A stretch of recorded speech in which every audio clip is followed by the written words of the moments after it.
ini kita dikumpulkan di acara yang penuh barokah, dihujani rahmat, dan insya Allah kita yang hadir tidak berdiri dari tempat duduk kita masing-masing, kecuali dosa-dosa kita telah diampuni oleh Allah Subhanahu wa ta'ala. Amin ya rabbal alamin. Salawat serta salam kita haturkan, kita hadiahkan kepada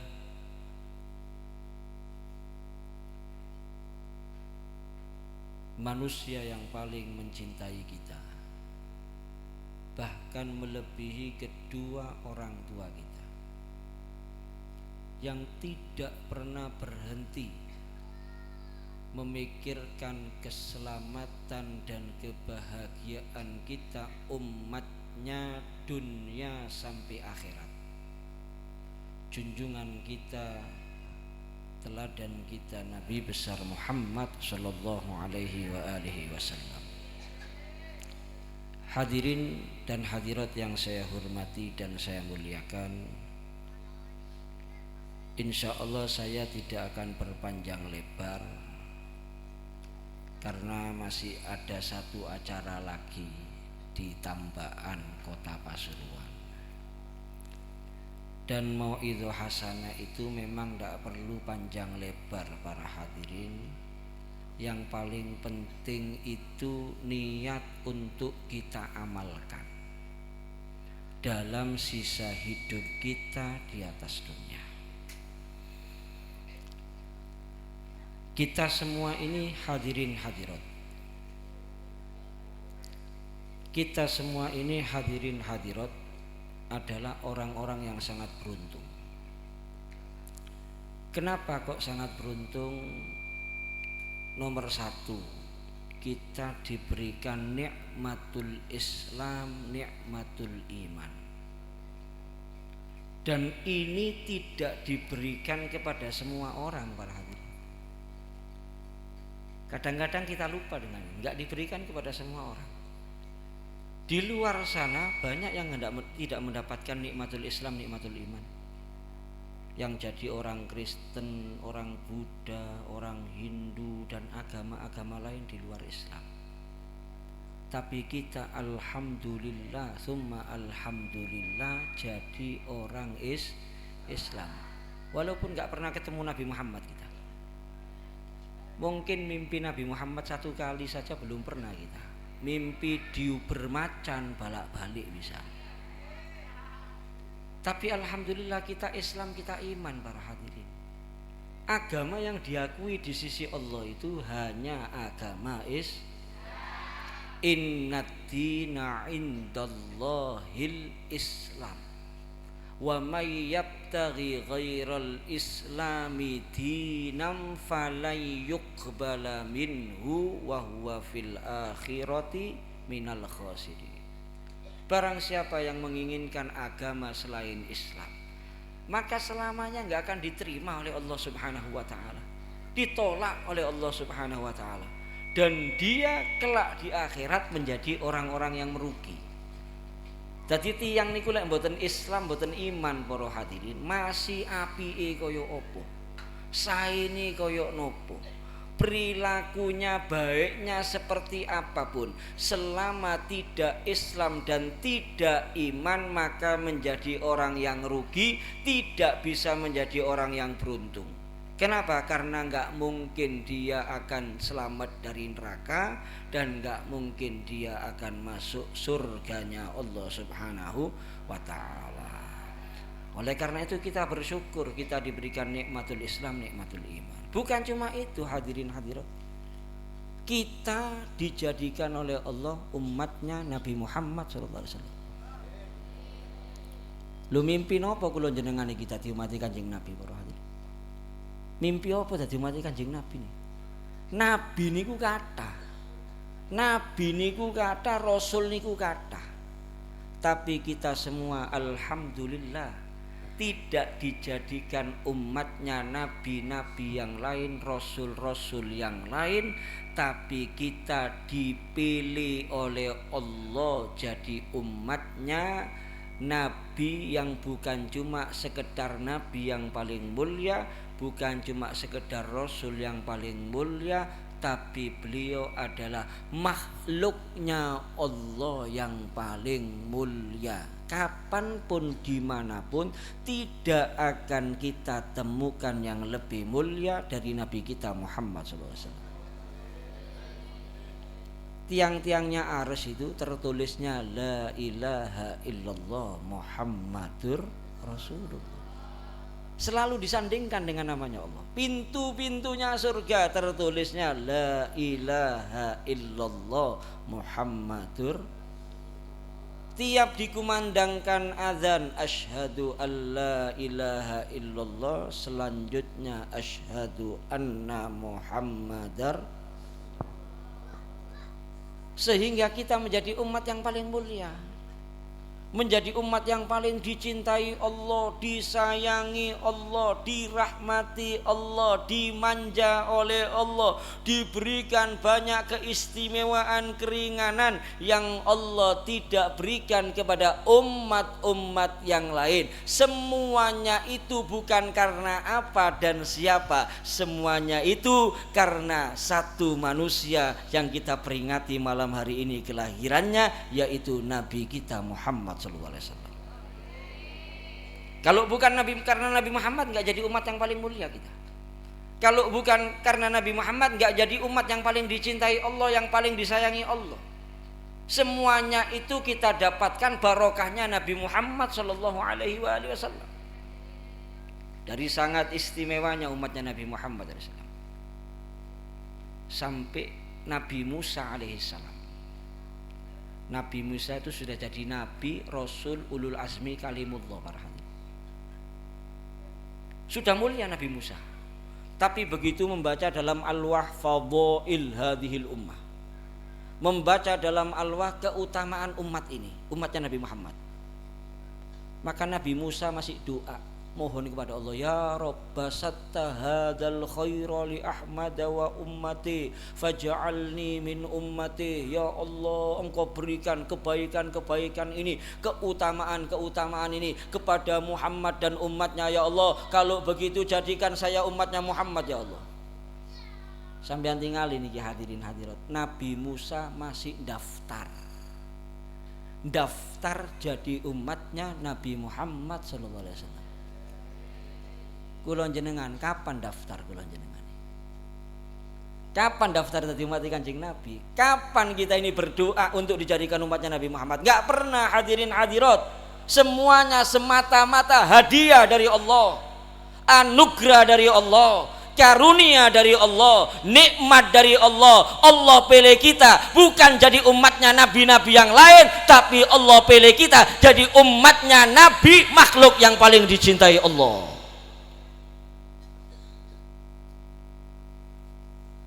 Oleh karena itu jenengan semua yang hadir ini bisa dikatakan modal di surga ini sudah di tangan kita para hadirin.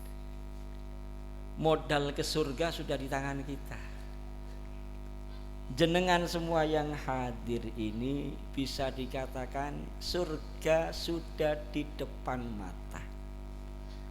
Cuma tinggal selangkah saja kita ke surganya Allah.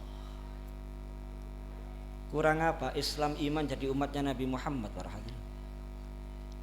Jenengan semua yang hadir ini, semuanya yang hadir, insya Allah jenengan semuanya ini calon-calon penghuni surganya Allah. Tinggal mari para hadirin, sisa hidup ini yang patuh sama Nabi Muhammad, yang taat sama Nabi Muhammad. Tinggal itu aja. Karena syaratnya orang masuk surga itu patuh dan taat kepada Nabi Muhammad SAW. Kalau ada orang pingin masuk surga tapi tidak patuh, tidak taat kepada Nabi Muhammad, itu namanya mimpi dan berhayal. Oleh karena itu sabar sebentar. teng donya niki mboten lami para hadirin, sak ketipan motor. Apalagi bagi kita umatnya Nabi Muhammad. Umatnya Nabi Muhammad itu umurnya paling pendek di atas dunia ini. Kan sudah banyak contohnya para hadirin yang dulunya kita temui di atas dunia. Baik itu keluarga kita, baik itu tetangga kita, baik itu teman-teman kita. Bahkan sebagian usianya lebih muda dari kita, badannya lebih sehat dari kita. Sekarang sudah nggak kita temui lagi di atas dunia untuk selamanya. Sekarang mereka sudah tidak jadi penghuninya alam dunia. Mereka saat ini sudah jadi penghuninya alam barzakh.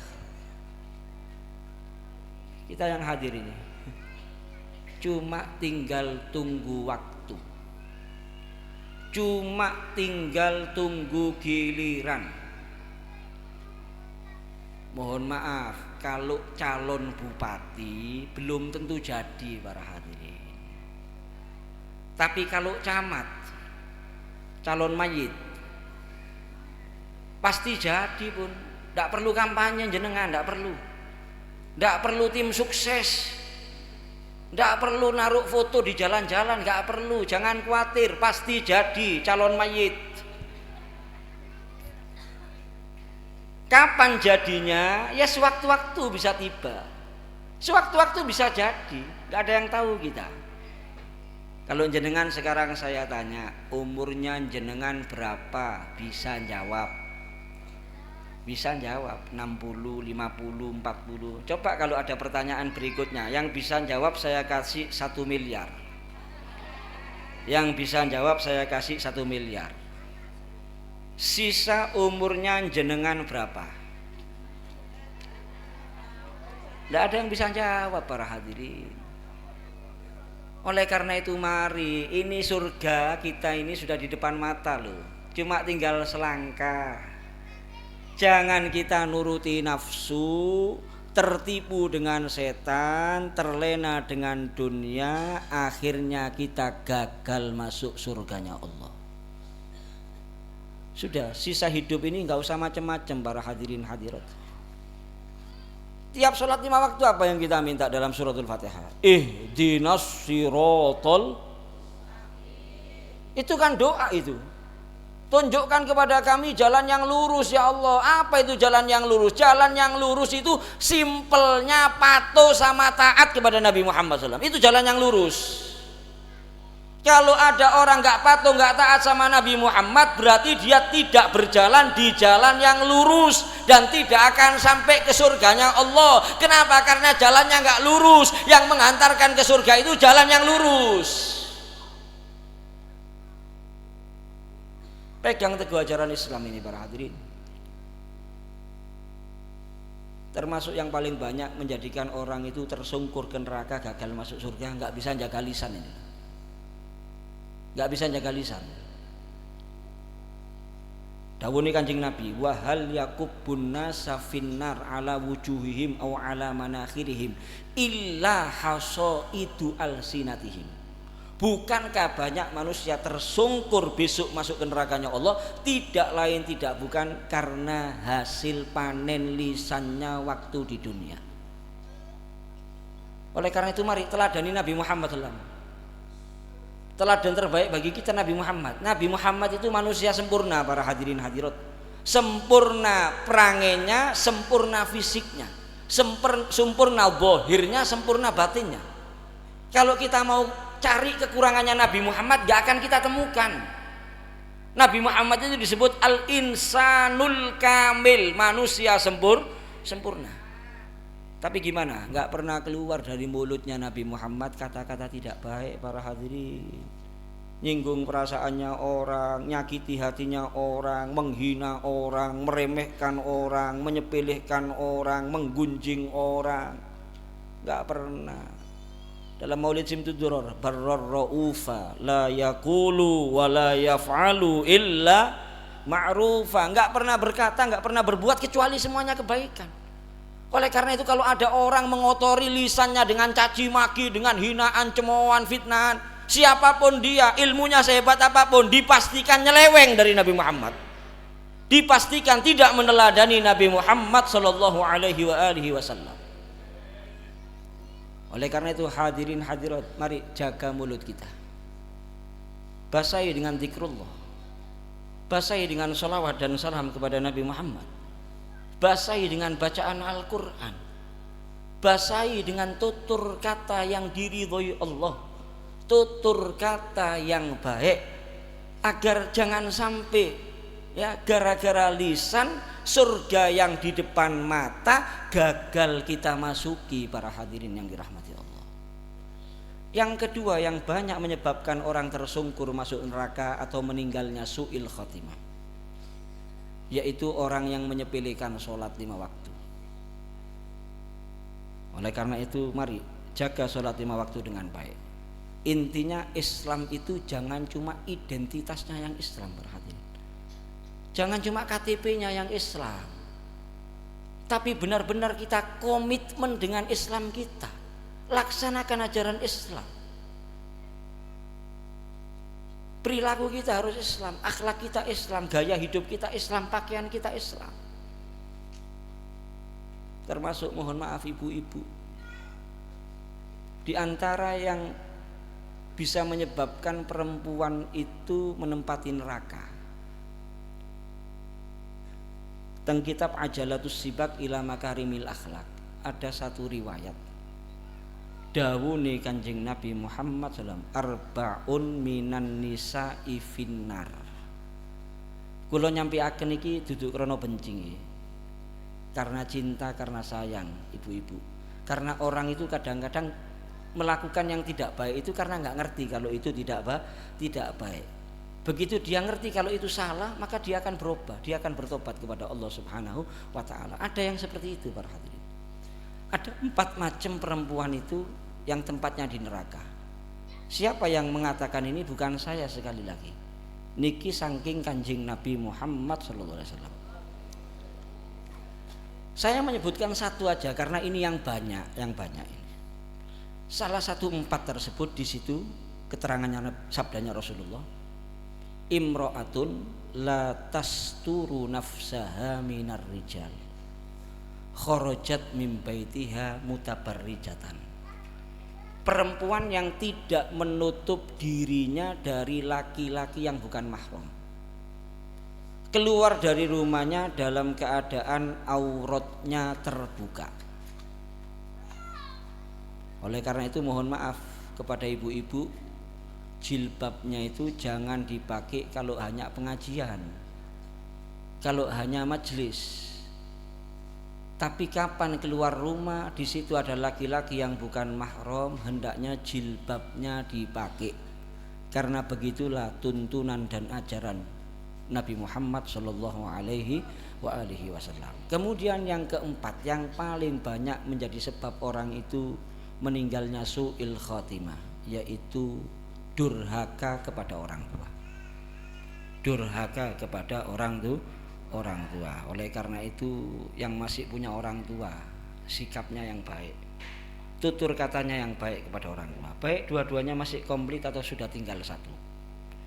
Anak-anak kita didik, jauhkan dari hal-hal yang tidak baik, khususnya jauhkan dari HP.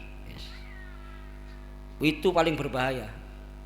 Ini kita lihat, ini pengajian pegang HP semua ini.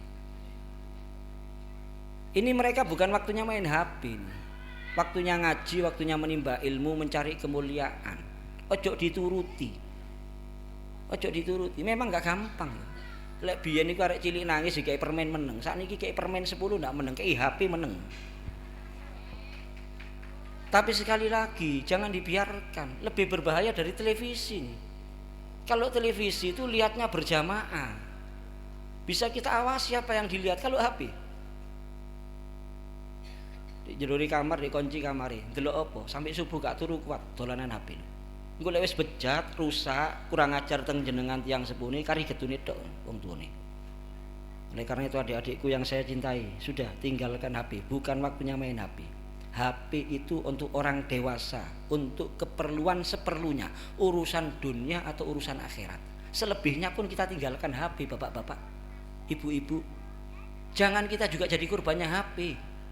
Waktu kita habis, umur kita habis di dunia ini untuk lihat HP kadang-kadang. Dulu itu kalau nganggur ngeluarkan tasbih, baca sholawat, baca istighfar, baca wirid, itu dulu. Sekarang nganggur lihat HP. Sampai turu niku lho dalu sing dikeloni dudu bojone, HP sing dikeloni. Tangi turu nggih ngoten, dorong berseni ketek, ndak maca donga, ndoleki HP wisan. Delok ana berita apa. Kadang-kadang ngecek bukti transfer. Loh itu berbahaya, itu yang bisa menyebabkan anak-anak kita akhirnya durhaka sama orang tua, dan durhaka sama orang tua itu salah satu penyebab orang meninggalnya su'il khotimah. Ibadah kita mau sehebat apapun, ilmu kita seluas apapun, kalau kita menyakiti hati orang tua, maka semuanya itu nggak ada artinya, nggak ada nilainya di sisi Allah Subhanahu wa Ta'ala. Penutupan, ada satu kitab para hadirin, nama kitabnya Matla'ul Badrin fi Hukukil Walidin. Yang menulis kitab ini Al-Habib Ahmad bin Hadi Al-Hamid. Di situ ada satu riwayat. Ada satu sahabat namanya Abdullah bin Salam, sakit parah. Maka keluarganya mengutus seseorang untuk menjemput Nabi Muhammad SAW agar datang ke rumahnya. Saat itu Nabi Muhammad SAW bersama Sayyidina Umar bin Khattab, Sayyidina Ali bin Abi Thalib, Bilal bin Rabah, dan beberapa sahabat yang lain. Maka Nabi Muhammad datang menjenguk Abdullah bin Salam. Karena menjenguk orang sakit itu hukumnya apa? Sunnah para hadirin. Jadi kalau ada tetangga, teman sakit, sunnah dijenguk. Ini mulai hilang di zaman sekarang. Kadang-kadang zaman sekarang itu pilih-pilih. Kalau yang sakit orang kaya, banyak yang jenguk. Tapi kalau yang sakit melarat sampai mati gak ono sing nyambangi. Wis mati kayak teko, mboten kepireng gilek gerah. Lu nang diae kok mboten kepireng jenengane. Ini realita di zaman sekarang. Jadi menjenguk orang sakit itu sunnah, dan nggak nunggu sakit parah. Bukan kalau sudah kritis baru dijenguk, bukan. Nggak nunggu sakit parah.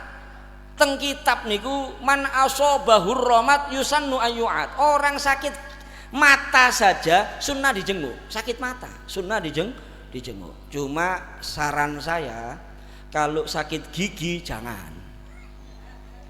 Karena merawasno lek loro untu iku. Ngamukan biasane lek loro untu. Ini dijenguk sama Nabi Muhammad dan beberapa sahabat. Dilihat oleh Nabi Muhammad sudah dalam keadaan sakaratul maut. Lah orang itu kalau sudah sakaratul maut sunnah dituntun. Dituntun apa? Ngucap la ilaha illallah. Cukup sudah, la ilaha illallah cukup. Kenapa? Hadisnya sahih. Orang yang akhir umur ngucap la ilaha illallah langsung masuk surga para hadirin. Nggak pakai transit di neraka, nggak pakai, langsung masuk surga. Itu kalau akhir umur yang diucapkan la ilaha illallah. Ini Abdullah bin Salam dituntun. Siapa yang nuntun? Kanjeng Nabi Muhammad SAW. 3 kali dituntun sama Nabi, nggak bisa ngucap. Saya ulangi lagi, 3 kali dituntun Nabi Muhammad syahadat, nggak bisa ngucap. Maka Nabi Muhammad berkata kepada Bilal bin Rabah, Bilal tanya sama istrinya, kesalahan apa ini yang dilakukan Abdullah bin Salam.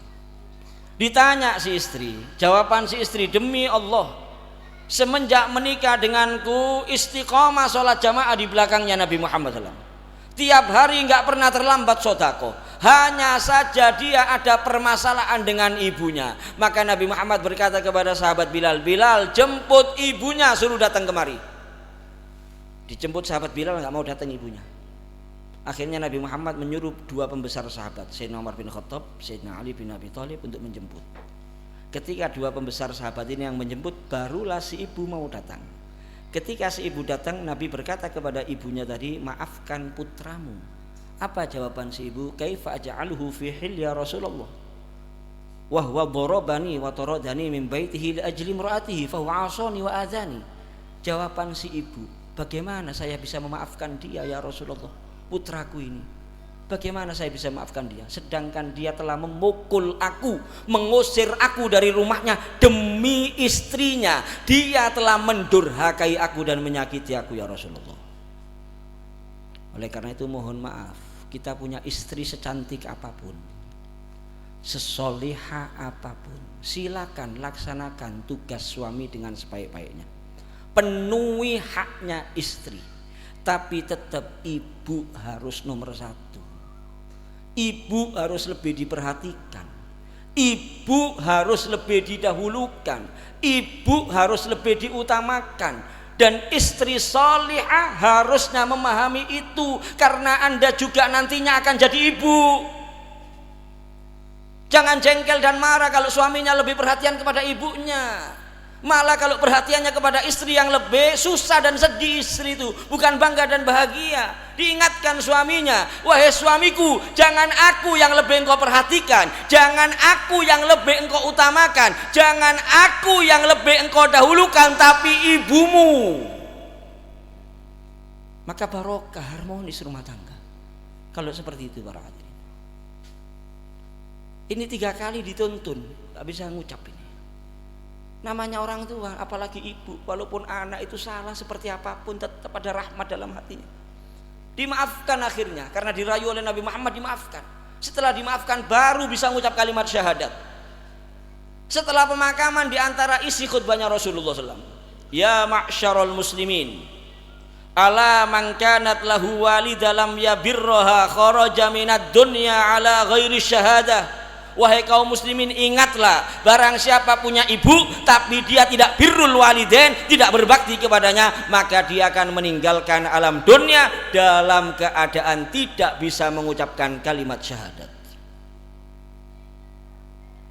Kalau orang tua kita sudah jadi ahli kubur, kita merasa banyak dosa, banyak salah dulu, menyakiti hatinya, menyinggung perasaannya, mengecewakannya. Jangan putus asa hadirin hadirat, jangan pesimis. Dosa kita di masa hidupnya orang tua masih punya kesempatan bagi kita untuk menebus setelah mereka jadi ahli kubur. Jangan durhaka 2 kali. Jangan durhaka 2 kali. Orang tua hidup durhaka, orang tua sudah jadi ahli kubur durhaka. Kita lupakan, kita abaikan. Jangan. Gimana caranya kita menebus kekhilafan kita, kesalahan kita di masa hidupnya orang tua kalau orang tua kita sudah jadi ahli kubur? Istiqomah doakan. Mohonkan ampun, mohonkan rahmat kepada Allah. Itu yang ditunggu-tunggu oleh orang tua kita. Kedua, kapan kita punya waktu? Bersimpu di pusaranya, minimal sepekan sekali. Jangan kita ziarah keliling kemana-mana. Para aulia wa sholihin monggo dilanjut, nggak apa-apa, dapat barokahnya aulia wa sholihin, tapi makamnya orang tua sampai patokan podul nggak tahu ziarah. Sepekan sekali, itu hiburan mereka, itu cara kita birrul walidain.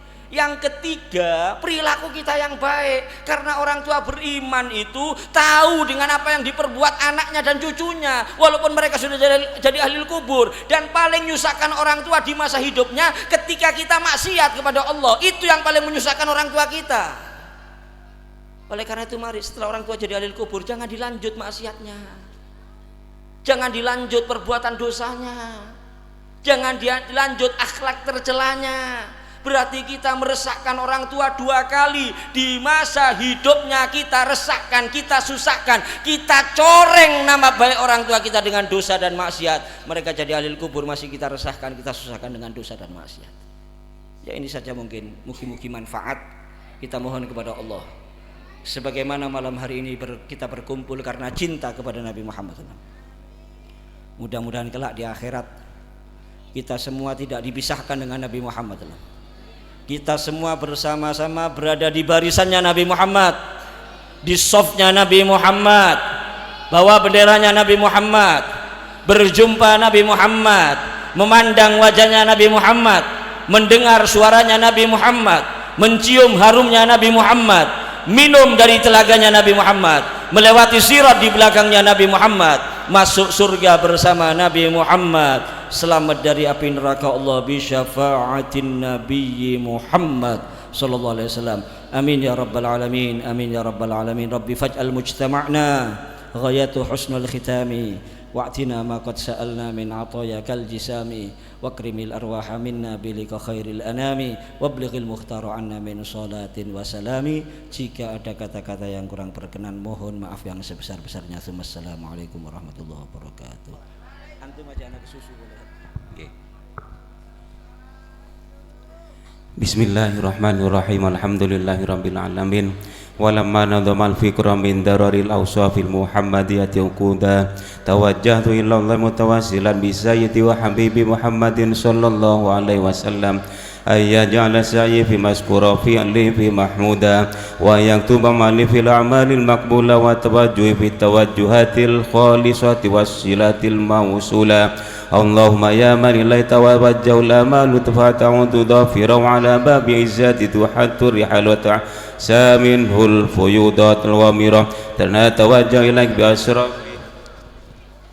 asrafil wasaili ladaik sayyidil mursal madika swantikil min sayyidina Muhammadin alladhi amma risalatul alamin an tusalli wa tusallim ala tiqaddatil kamilah mustauda'i amanika amanatika wa hafidhi sirrika wa hamili rayati da'autika samila alabil akbar al mahbubi laka wal mukhassasi والمخصص بشرف الأفخار في كل موطن في مواتن القرب مظهر قاسم إمدادك في عبادك وساكي كوس إرشادك لأهلك ودادك سيد الكون وأشرف الثقل الأبد المحبوب الخالص المحمس منك بأنجل الخصائص. اللهم صل وسلم على وعلى آله وصحبه أهل حضرات اقترابه من أحبابه.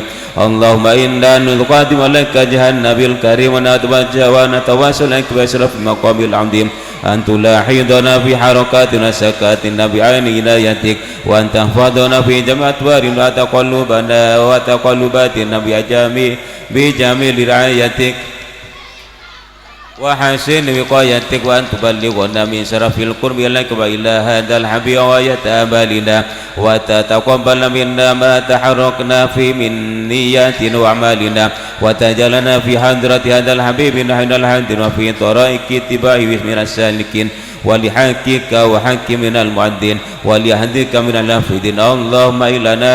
اللهم إنا لا نتمنى في رحمتك الخالصة ولا تحرمنا وذنونا جميلة وسيلتك فلا تحيبنا. آمنا بك ورسولك وما جاء به من الدين وتوجهنا به إليك مستفيعين أن تقابل المذنب منا بالغفران والموسى بالإحسان والسائل بما سأل والمؤمل بما أمل وأن تجعلنا منها النصر عند الحبيب وزاره ووالاه وظفره وأما بركته وسرب وجهته أولادنا والدينا ولقدراتنا ووالدنا وأن جميع المسلمين المسلمات المؤمنين المؤمنات في جميع الحجان وأنذم راية دين القوم جميع أقدار منشورة ومعلم الإسلام والإيمان بأهلها معمورا وعنا وسر واكسف. اللهم قربة المكروبين بأقم دين المدينين واغفر للمجرمين تقبل توبة تابين وانصر رحمتك لعبادك المؤمنين أجمعين واغفر شر المعتدين والظالمين ومسوط العدل بولاة الحق بجامع النواهي والأقطار وأيدهم بتأييد عندك ونصر على المعاندين من المنافقين الكفار واجعلنا يا رب الأسل في الحسين في جميع البلايا وفي الكرب وفي الخير سلمكن من الذنوب الخطايا وأدمنا في العمل بطاعتك وسيدك في خدمتك وقبل إذا توفيتنا فتمسنا مسلمين مؤمنين واهتم لنا منك من خير أجمعين وصل وسلم على هذا الحبيب المحبوب للأجسام والأرواح والقلوب على آله وصحبه ومن إليه من سواه ودوانا. الحمد لله رب العالمين. الفاتحة.